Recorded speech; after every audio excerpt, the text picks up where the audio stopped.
This is a quick guide to the Nieuport IV, a French sport and racing aircraft that saw service in a reconnaissance role during the Italo-Turkish War, the First Balkan War, and World War I.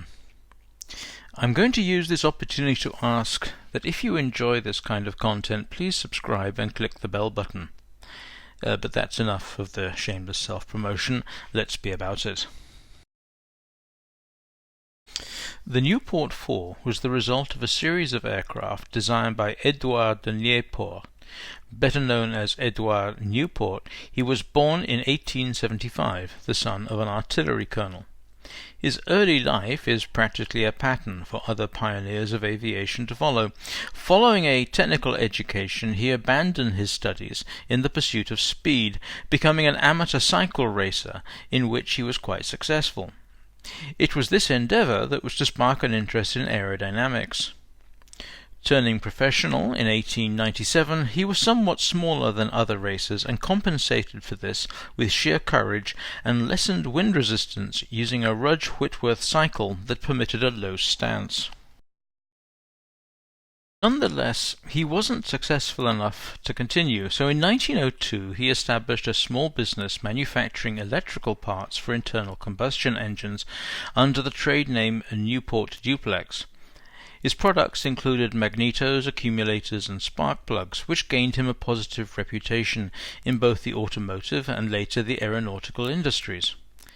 Curiously, he did not initially appreciate the future of aviation, thinking that it would never be more than a game or a sport. However, when the French administration banned automotive competition as the result of a disastrous Paris to Madrid rally of 1903, which led to adverse consequences in the car industry, he and others turned to the early aviation industry to sell their products, which is entirely reasonable, as there was considerable crossover due to the common use of the internal combustion engine. A significant moment occurred when the successful Voisin biplane of 1907 made use of the Nieuport duplex ignition system. Henri Farman further demonstrated its viability when he completed the first closed 1-kilometre circuit on 13th January 1908 in an Henri Farman No. 1, basically a slightly modified Voisin 1907. This and subsequent record-breaking flights can only have acted as encouragement. It is worth noting that Nieuport's focus at this time, perhaps to be expected from his racing experience and his opinion noted previously, was speed. This, supported by his interest in aerodynamics, resulted in his designing and building what we shall, for the sake of identification, call the Nieuport No. 1. Like all of his designs, it was a clean monoplane, notable for having an abbreviated deep cockpit that almost completely protected the pilot from the airflow. Completed and flown in 1909, its life was cut short when it was destroyed by a flood originating from the River Seine after flying only once. Nothing daunted, in 1910 he designed and built the Nieuport II. It shared a certain family similarity to the previous aircraft, and was again a very clean design.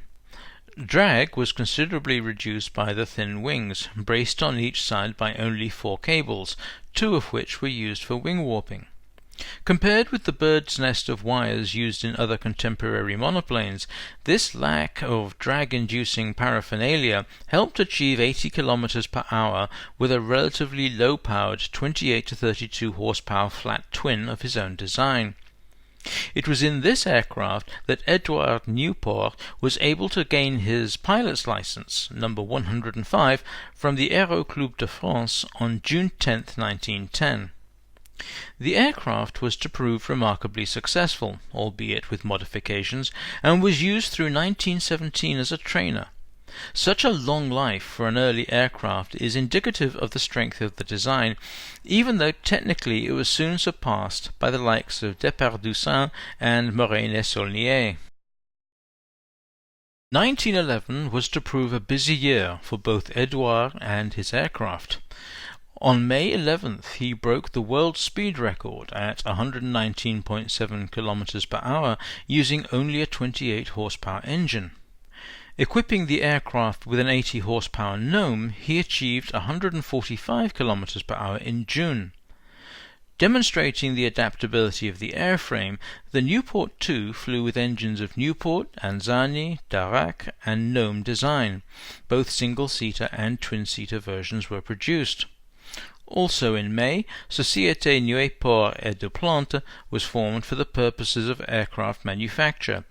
It grew rapidly and by 1913 was the third largest manufacturer of aircraft behind the Farman and Blériot firms.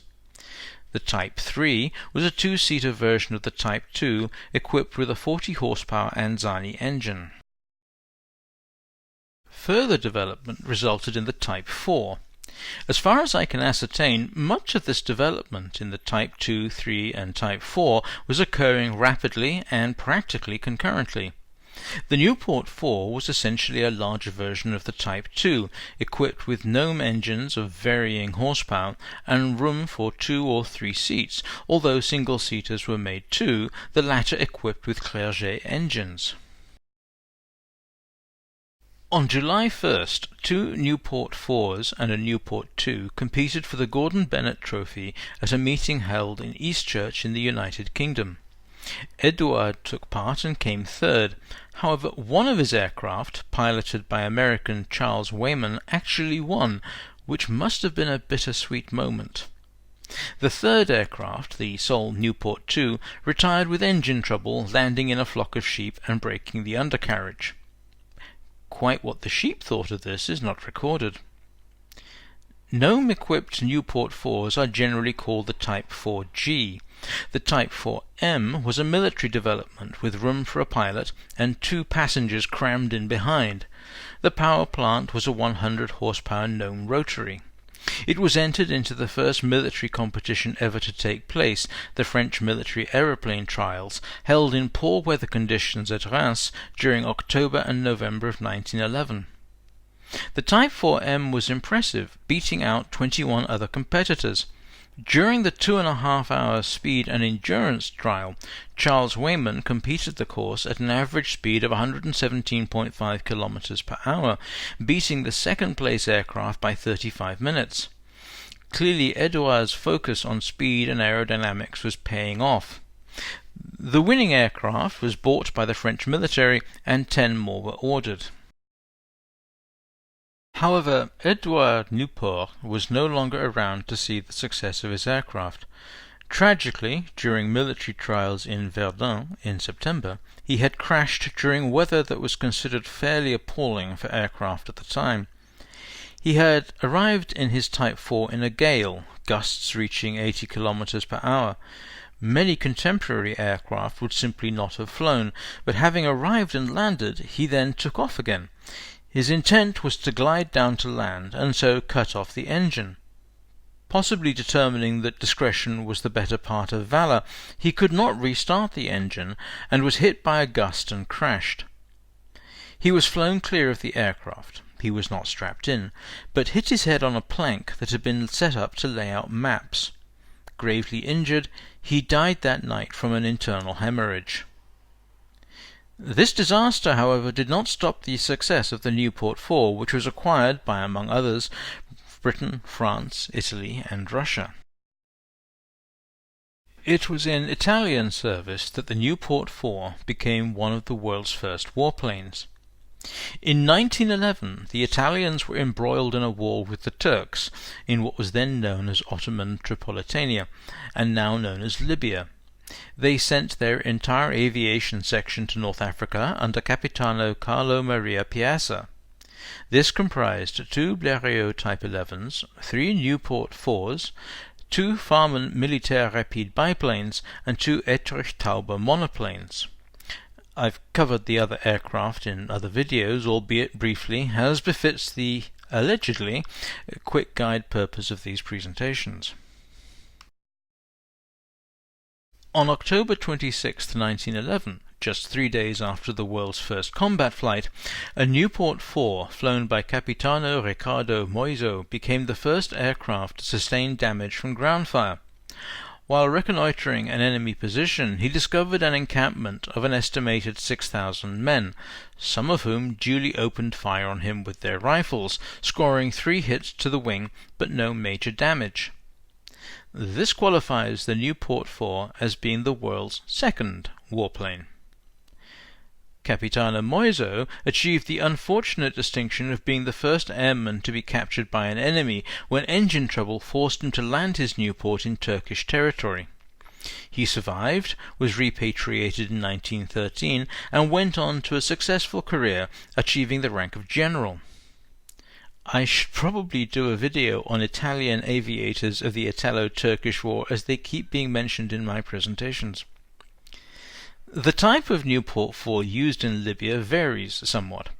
Some reports state that it was the G model, others the M. I'm going to state that it was probably the 4G with the Gnome 70 or 80 horsepower engine. A single Nieuport 4G saw service during the First Balkan War of 1912 to 1913. Named Alcyon, it is reported as being the first aircraft to fly over Greece, being flown by then civilian, later military pilot Emmanuel Argyropoulos. The aircraft was bought by the Greek government and used during the war for reconnaissance. On a side note, Argyropoulos became Greece's first military aviator to die in wartime, crashing in a Blériot Type 11 on April 4, 1913. Nieuport IVs saw service until 1915 during World War I, especially in Russian service. They manufactured around 300 of the G models. It is one of these aircraft that achieved fame in the hands of Lieutenant Pyotr Nestorov when he was the first to fly a loop on 27 August 1913. The 10 French Nieuport IVMs saw service during the early part of the war, being replaced as attrition wore them down. The Japanese operated a single 4M and one 4G alongside their 4 Farman MF-11s during the 1914 Tsingtao campaign against the Germans. Only one original Nieuport IV remains in existence. Maintained in flying condition until 1965, it is in the Swedish Air Force Museum in Malmö.